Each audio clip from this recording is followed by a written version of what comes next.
as I went to go to the window to see what happened, a large billiard table behind my back fell right across the room, straight across the room at me.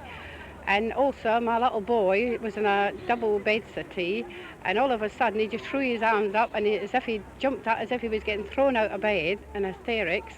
So I jumped on top of the bed on top of him, and I held him down and covered him up until there was another terrific explosion. Well, when the explosion stopped, I got him out of bed, I held on to him, and I took him to the front door and opened the front door to sort of try and let him see the crowds round about that was all running. Everybody was in hysterics. It sounded like several lorries having a terrific collision and turning over and just scraping along the road. And how bad was the mess afterwards? Oh, it was shocking. It was coming down everywhere.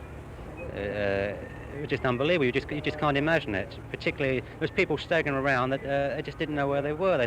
They're saying don't shoot, in fact. So they must have thought it was, particularly the coloured chaps, must have thought it was a war on. They were shouting don't shoot? Don't shoot, don't shoot, yes. So it was unbelievable.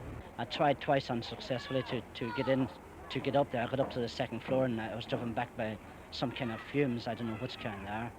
And then I came in and went round the back. And as I was going round the back, I called for some firemen that just came on the scene. And when I went up to, I think it was the second floor, I found one man completely blind, blood and flour. He was just like a snowman with flour and all caked up. And I helped him down. And then I went up down to some other floors, or the second or third, I just can't know which. And there was another one there, and the railings was gone. The staircase had been done away with. So I had to crawl down over with him as best I could. And the firemen took him off me. And then I climbed back up again, went up onto the top floor, I think it was the fifth, and there was two men very badly wounded up there. I brought one down to the firemen again. They were taking this other one away, and by that time there came some other two coming, took him off me. I went back up for the last one, the fourth one.